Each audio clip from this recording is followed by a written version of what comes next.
Welcome to the Academic Writing Amplified podcast. On this podcast, we believe that the culture of academia needs to change radically. Women and non-binary people are revolutionizing academia within institutions that were not built for us. If you're ready to reject the culture of overwork, kick guilt and overwhelm to the curb, and amplify your voice to make a real impact on your field without breaking down or burning out, you're in the right place. With our team of experienced writing coaches as co-hosts, we'll share insights and talk to inspiring guests to bring you the practical strategies, systems, and mindset shifts you need to find time to write, publish work you love, and design your career on your terms. And it all starts with writing. Let's go. All right. Welcome, everyone, to this episode of the podcast. My name is Cathy Mazak, and I'm so excited that today's podcast is me and Gina. So we have on the podcast today, Gina Robinson, who is one of our amazing coaching staff here at Scholar's Voice. And I'll let Gina introduce herself, and then we're going to really get into today this change from me doing my little lonely solopreneur thing to becoming Scholar's Voice. And so much of that happened when Gina came on board. So go ahead, Gina, introduce yourself, please. Thank you, Cathy. And thanks for having me on. This is going to be really fun. It'll be a little walk down memory lane. So I am Gina Robinson. I've been coaching with Cathy for 4 years. Is that what it is? It's some big number. So I started out as a professor of Spanish, and I left for a number of big reasons that actually really feed into the work that we do here. And by luck and by, the position of the stars, we connected. And I've been working with Cathy essentially from the very beginning. Well, no, from the very beginning of a new phase, right? Yes, absolutely. So let me give you some years, and then that can maybe jog your memory. So business was founded by me blogging in 2017. In 2019, it was actually, if I'm remembering correctly, it was May of 2019 that I launched the first round of our Amplify pre-tenure program. I did that in May and did that by myself with a great group of 9 women academics at that time. And then when we went to launch for September, I was like, okay, it's time for some help.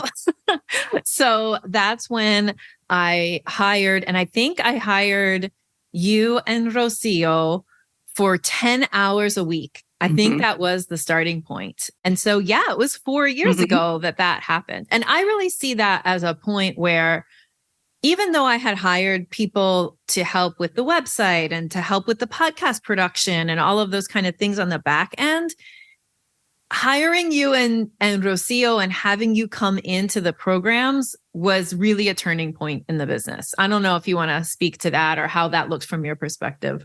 Yeah, actually, I do feel like it was also a turning point in my career because I had left academia.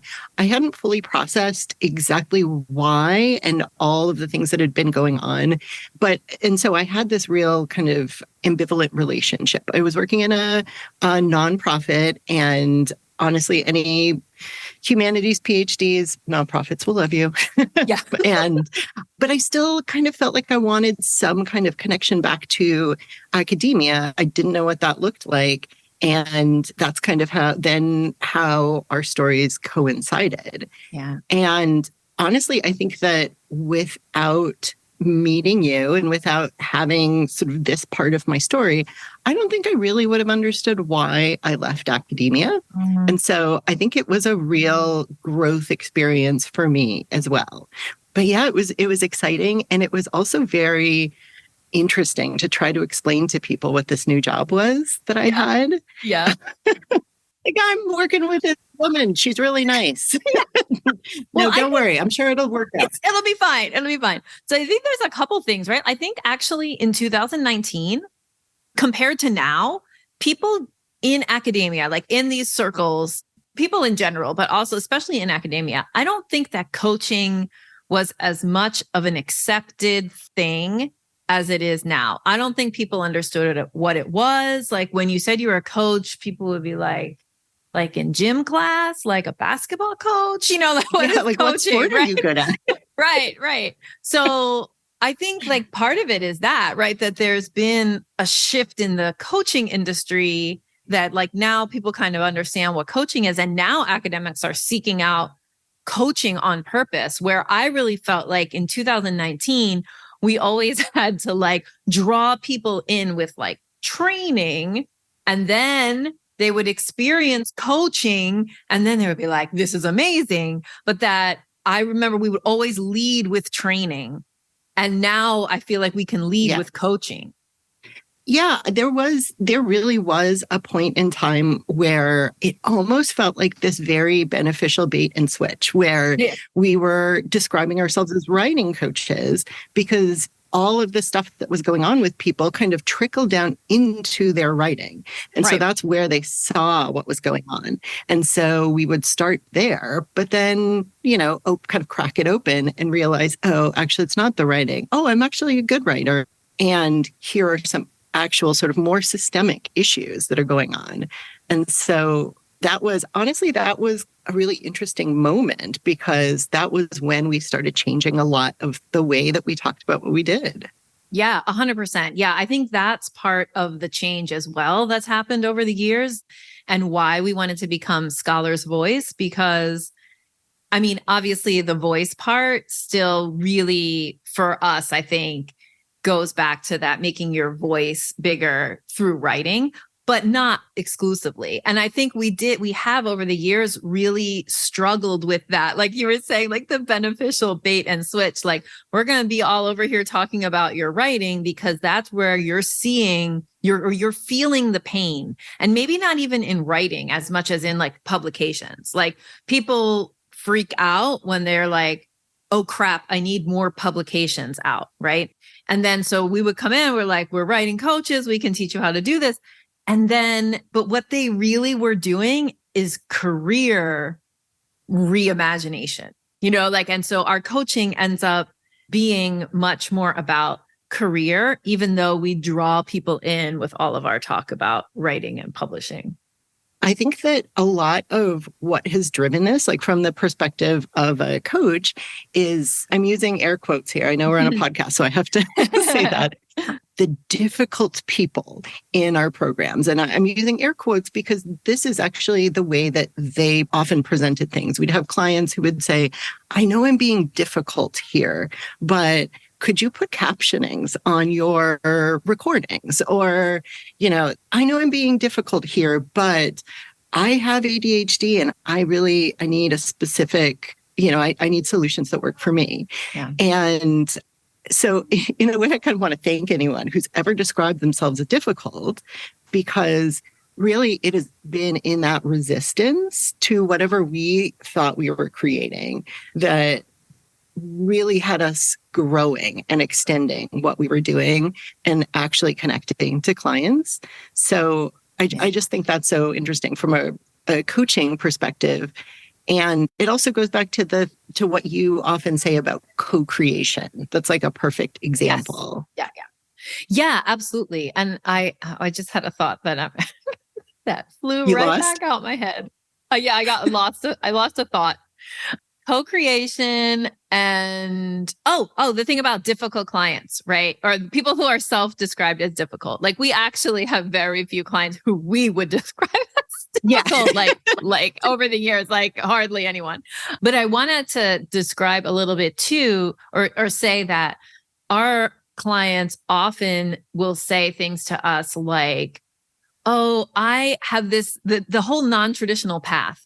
I have this non-traditional path in academia, or I don't fit in my department because of this and this and that. And that's another thing that really helped us grow and has really helped us be able to like connect with our audience and call people towards us, is to say like, that's exactly the people we want. The people who feel like they're at the intersection of fields, that they're pushing the envelope a little bit, that they've come through a non-traditional path, whatever. I'm using air quotes as well, like, because that non-traditional path, I think everybody says that, but I think it's more like our clients say that, because they are, and I think that's the way that the next wave of academia is moving. So all the people who I think we attract and who end up in our programs, to me, are people who are changing academia, which is what our business is like, the mission of our business, because they're pushing the boundaries of fields, and they're pushing and they're saying, right, like, I'm not going to do it the way that I'm quote unquote supposed to do it. I need to ask for this kind of accommodation, or I need to take this approach that's different because this just doesn't work for me. And those are the people who end up in our programs. And then because they have support and coaching, then they can go on to continue to create and continue their path in academia, instead of saying like, this is for the birds, I'm leaving. So I think that's also like a really important part of how we've evolved and grown and been in that co-creative, responsive adaptation to our clients over the years. I think that's a really good point. Yeah. And I think that one of the really big things that we have been able to offer is just that space, like holding that space for people who believe themselves to be outsiders in some way. Because once people start to recognize how common their outsiderness is within this community, it really shifts a lot of our expectations and really the way that people interact. I mean, it pulls down a lot of barriers very quickly to say like, oh, you're non-standard in some way, me too. And really like appreciate that rather than kind of having to hide it. Yeah, absolutely. Okay, so we have 3 main questions we're supposed to cover today. Okay. So I'm going to ask you one of them, which is, okay, so we've been talking on the podcast about this change to the name of the company being Scholar's Voice.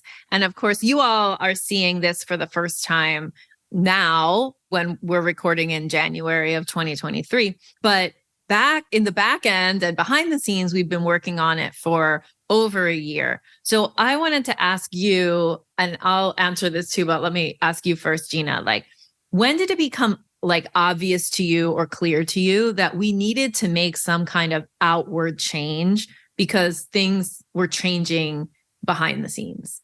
Wow, that's a great question. And my answer is probably going to be like a little bit of a non-answer, because I think that the moment that Rocio and I joined, I think that's when we kind of put in motion this massive change. And I think actually probably, so there was a point where I came on full time, of course, and it was right in the middle of the pandemic.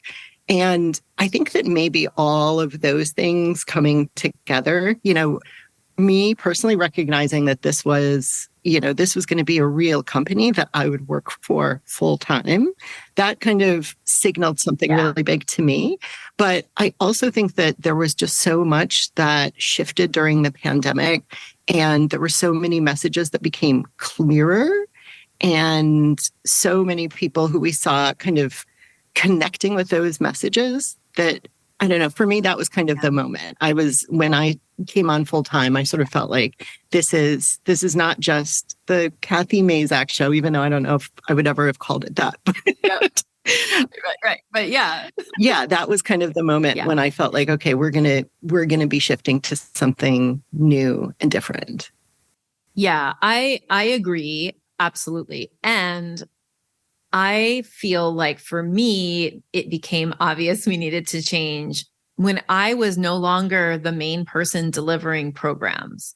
So like there was actually like summer 2020, I think, was when you ran this like 6-person cohort of Elevate pretty much by yourself. Yeah. Right. Like that you did it all. Mm-hmm. And I was like, like part of it, and we've talked about this so much between the two of us, right, is like me being able to let go of delivering programs and backing out of that so I can focus on other things, because it's very much like it's very much a baby business. Like, even though we're heading into year whatever it's going to be, 6 or 7, it's still, in terms of company size, it's still a very small business, which also, like, kudos to you for like accepting a full-time job in a business this small, because it's really like, it shows so much faith.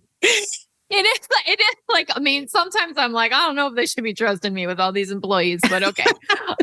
So, because it's a lot. But anyway, so I realized, and like that was fine until I had this moment where I was like, all the outward talk is by me, right? All the podcast episodes were me. My face was all over the website. The company is my name. But once you buy something, it's me, Gina and Rocio, and then eventually Thea, right? It's like mostly Gina. So it's like, that was like a misalignment. Yeah. And I think also, like, just to be like totally transparent, it also, is worth mentioning that, like, here's this white woman talking. And then when you get inside, all the people delivering are women of color. And I'm like, that's also like not what we want to be showing the world, because that's like disingenuous and not who we are. So that was like another thing that I was like, that's really not the way. So that to me was also like a big thing.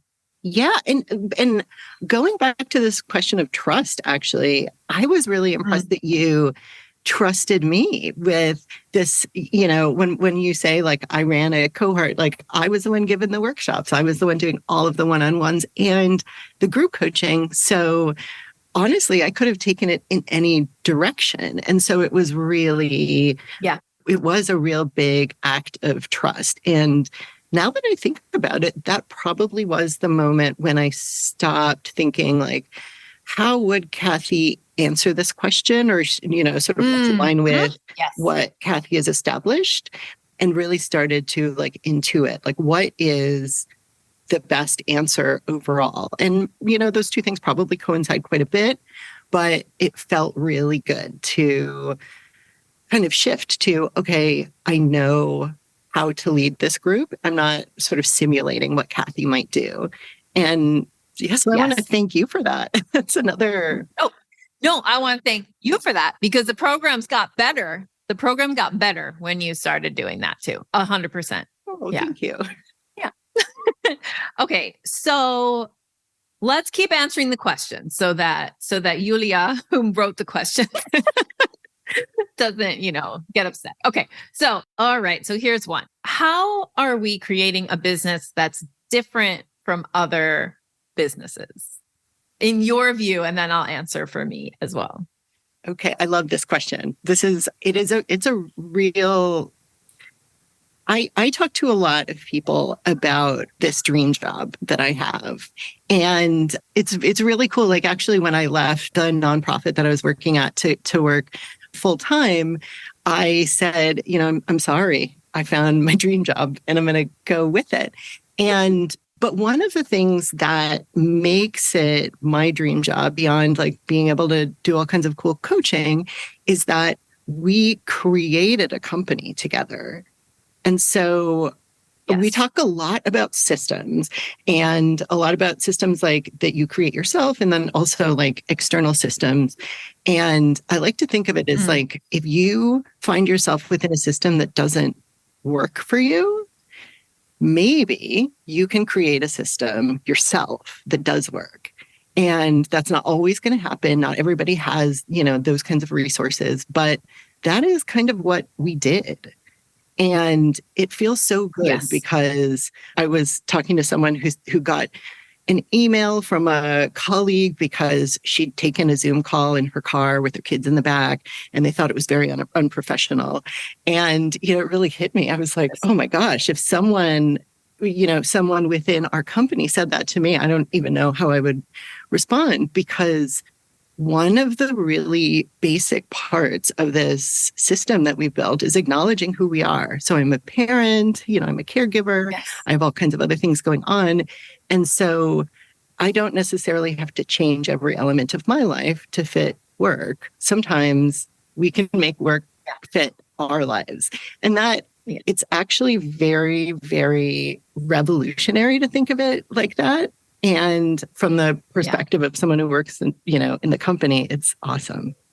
Yeah. Oh, awesome. I'm so glad to hear that. And like, that sucks that person got that email. That's ridiculous. And that also leads me to my answer, which is to this question about how we're creating a business that's different. So one of the things that we, again, like you just said, we talk all the time about the systems in which we are operating. And then of course, systems we create ourselves.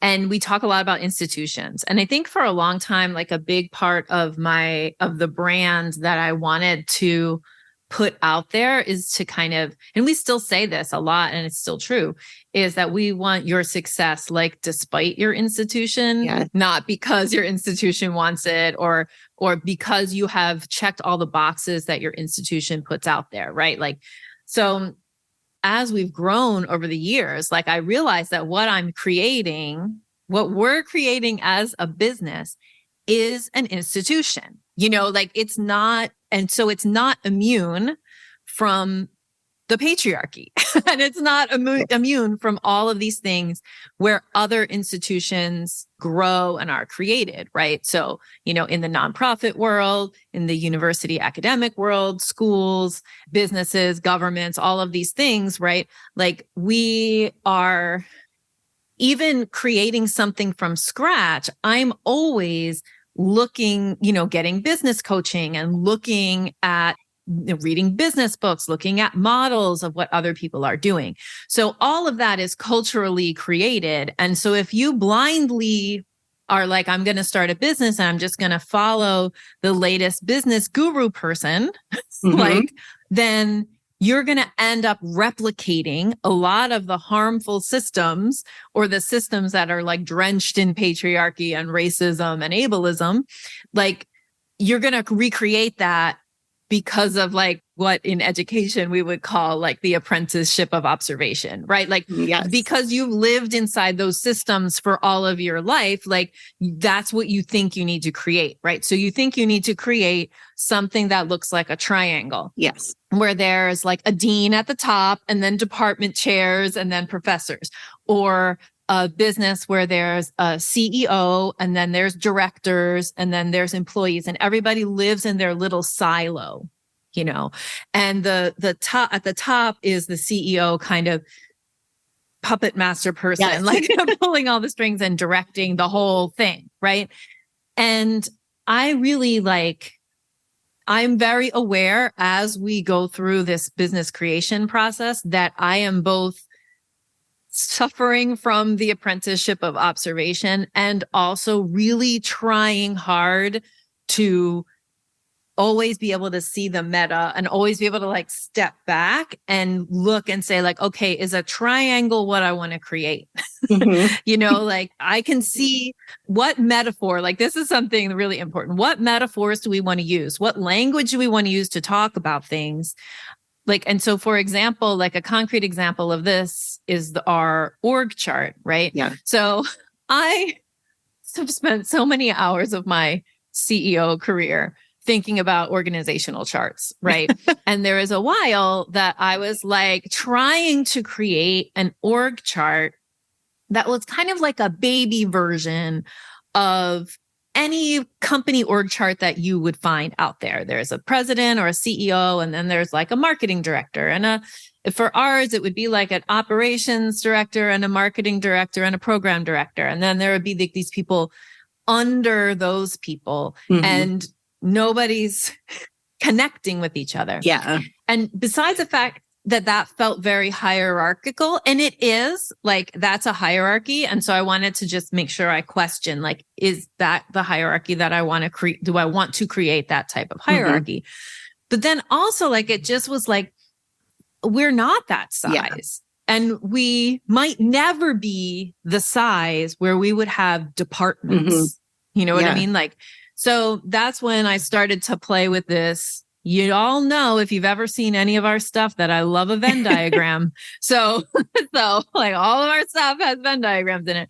So that's when I created the Venn diagram organizational chart. I'm not the first one to have this idea, but it was so important to me because I'm like, this is not just because I want to create something with more circles in it or that's flatter, because it still ends up with me at the center. Like, let's be honest, right? The CEO's at the center. That makes sense, right? Like there's some aspects of that are important. Yeah.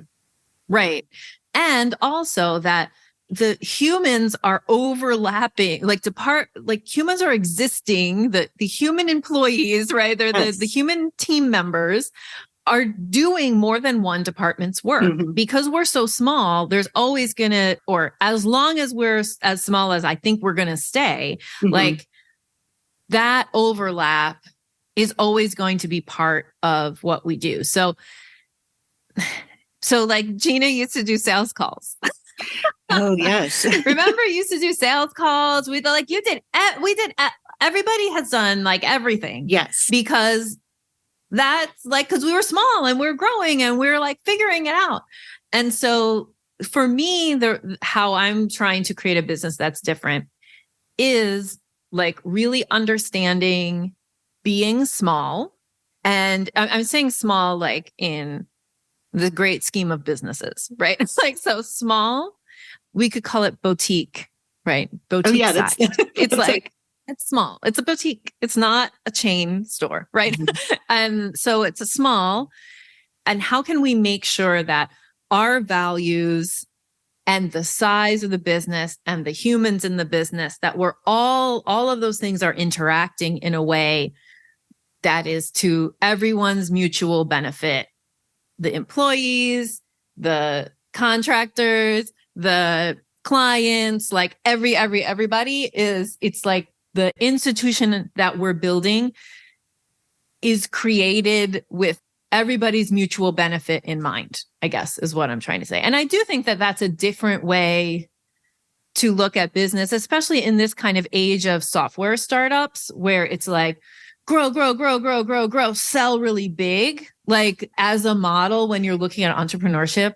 When you look, that's like the popular thing that's happening right now. And that is not what we're doing at all. Well, and I think that software startups are a really good example because we are not like a software startup in that I don't imagine that the people making, gummy drop app really care about the work that they're doing beyond its, just market value. And so that could be anything, they could be the growth and the work is just towards making money. But really, we're doing work that we love and that we care about. And so a lot of the inefficiency that is involved in like doing all of the jobs has been really useful. Like just when you were talking about the sales calls, it really made me think about how much growth I experienced doing sales calls because I started out as like just the absolute worst. I was like, oh, I feel like a used car salesman. And then learning like what a sales call really is, it's really just talking about the benefits of the program. And then later on recognizing that like, oh, now I have a better idea of what people are looking for when they come in. And I wouldn't have had that if I hadn't, done all of these different things. So that aspect of it has been, again, like really useful for us as coaches and for people who are doing work we care about, not just like creating a company to sell. Yeah, absolutely. Like, I think that model, that software startup model that's so visible these days is like, the thing is that whole model, the purpose has to be to sell the company at a certain level. Like that's the way that model is structured. We get to create something different, right? Like we get to do, and that's why we're creating a business that's different, like that's different than that like common thing. It's similar to other coaching businesses, that are out there and similar to other small businesses that are out there, I think. But I think with a much more like focus on probably obsessive amount of Cathy worrying that she's making sure she's creating something that's feminist and that's not harming. And like all of that like is very much a part of my everyday thoughts. And I think and the cool thing is that the kind of business that we're growing allows for that.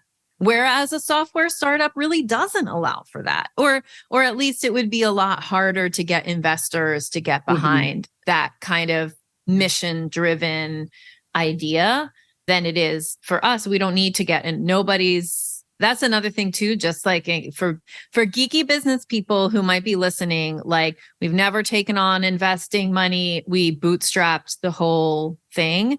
We did have a loan during COVID when the government was just giving out low interest loans. We're like, yes, we'll take it, So we have a very low interest low interest loan and business credit cards. And that's how we run the show. Like it's all, as one would say, bootstrapped, which means like we self-financed and then we run the whole thing on our client enrollments. Like that's on our program enrollments.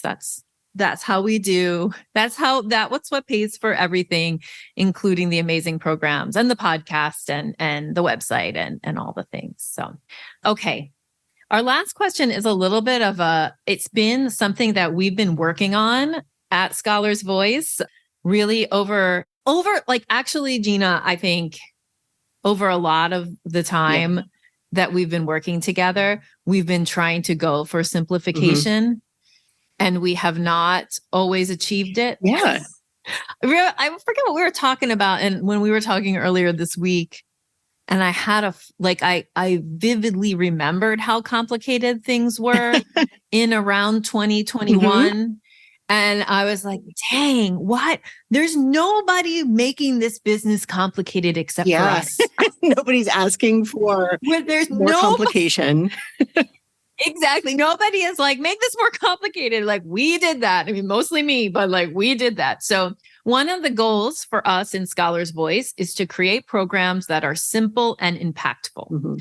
And we're starting to really, in the last 6 months or so, starting to really, for myself in program redesign, like those are the two guiding words. They're simple and impactful. And the simple part, I think, is a necessary step to impactful. Yeah. So, I think that impactful things are going to be more simple. And for our audience lives this really complicated career.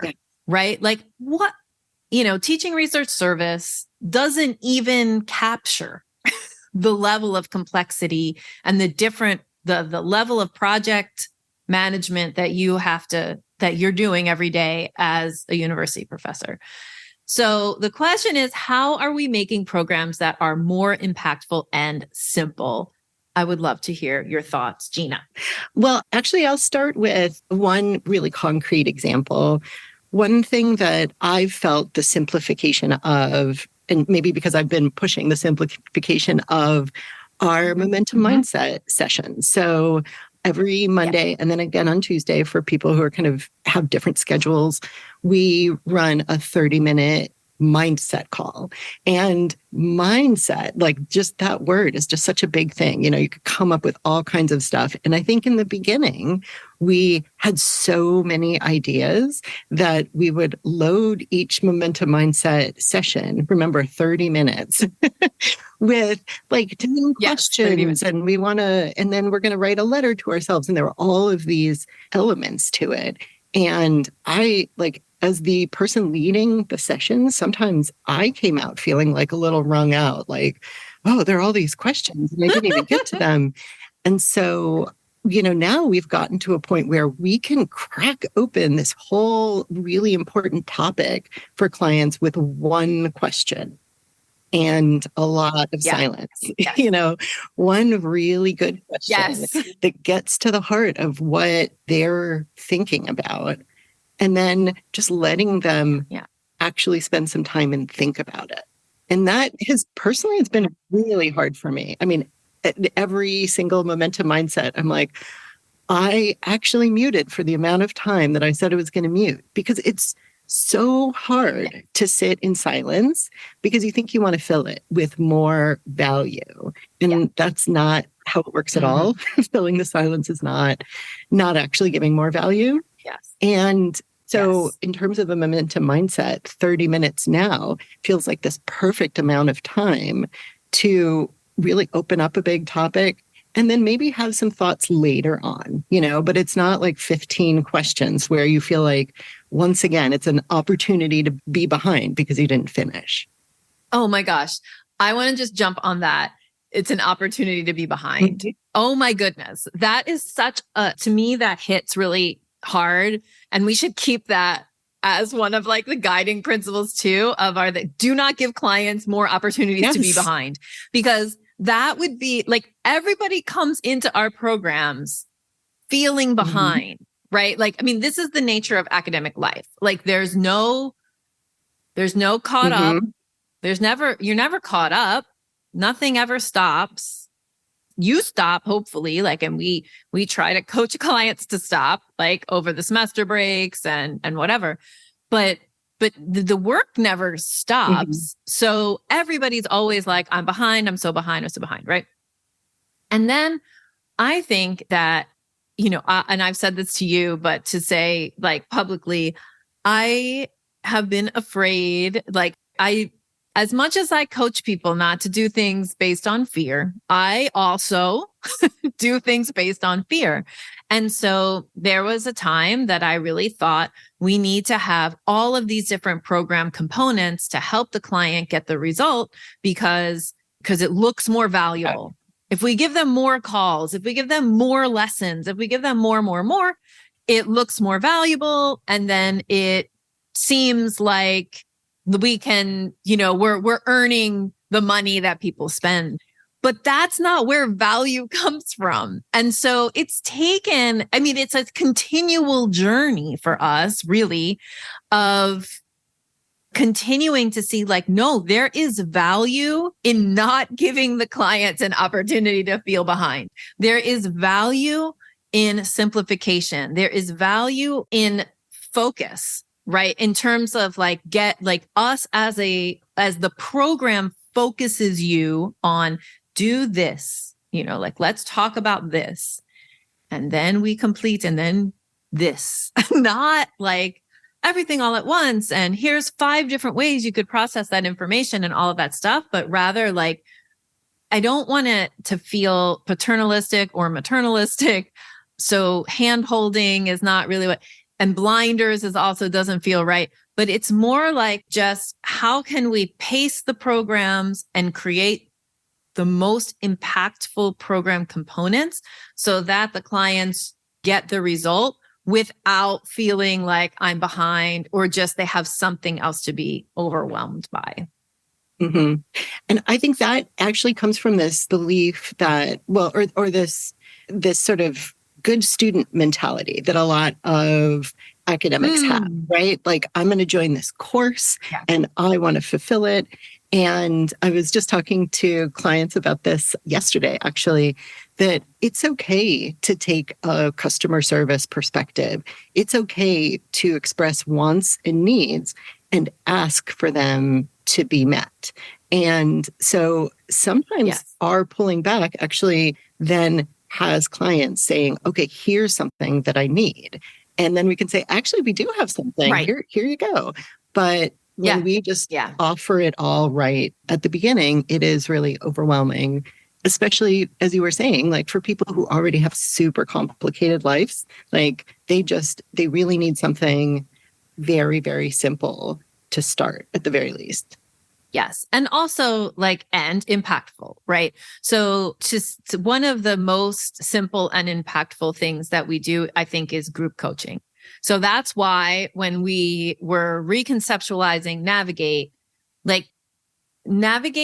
has been everything, right, Tina? Navigate has been everything. It's been a course, big, small, like purple, a self-study digital course.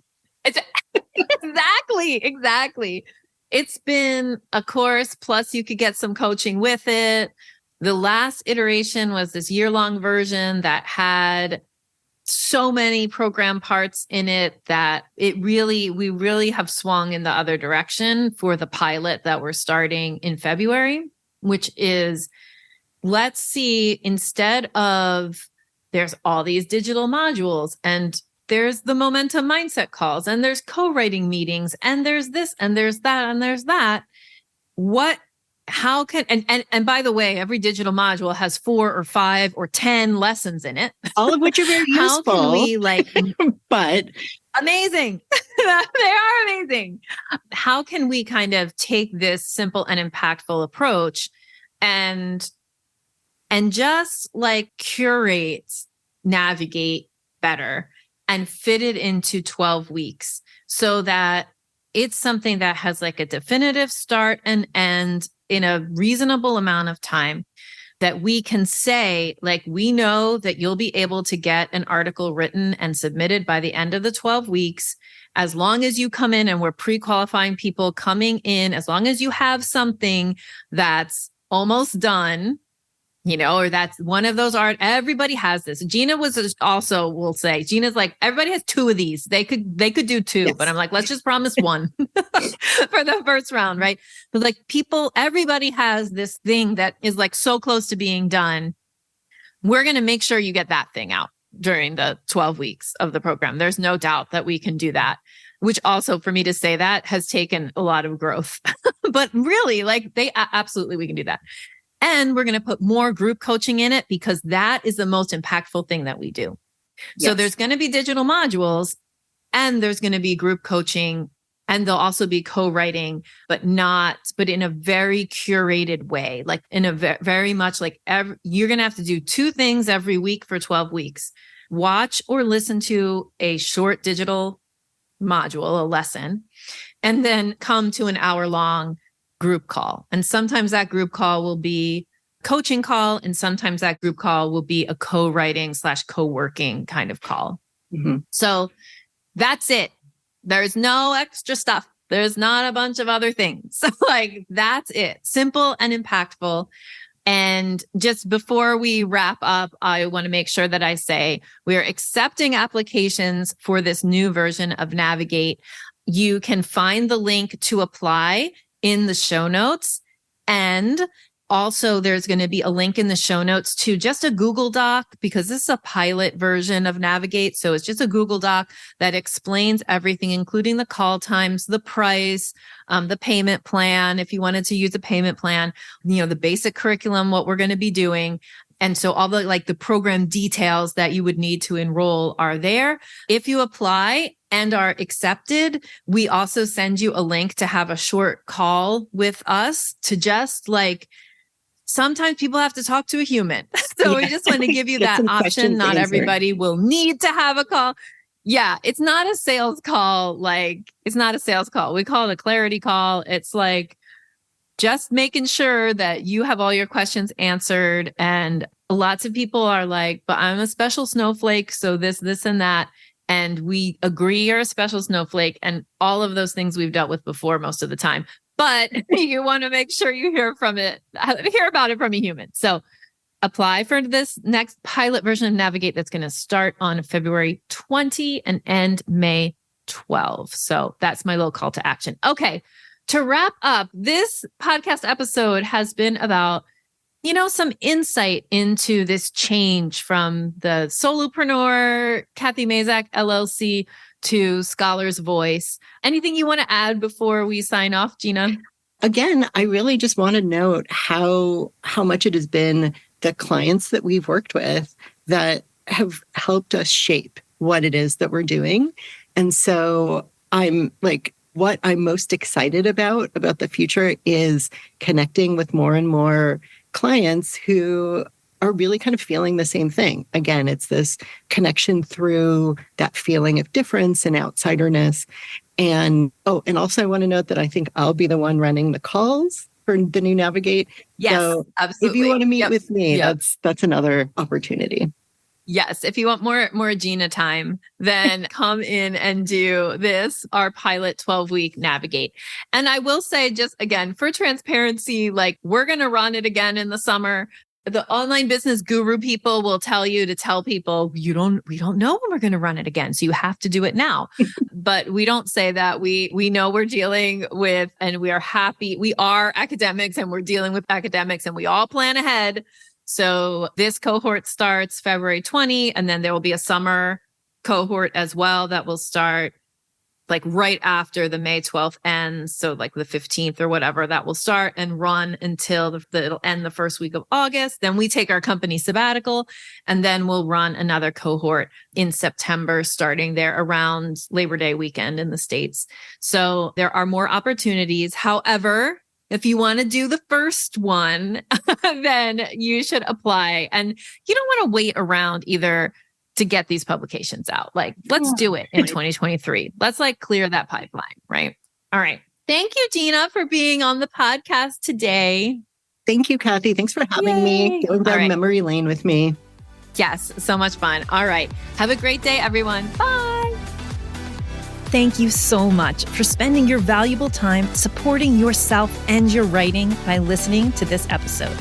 If you like what you heard today, the best way to say thank you is to hop on over to Apple iTunes and write an honest review. The more reviews, the more amazing academic women and non-binary people will find this podcast. So go write one now.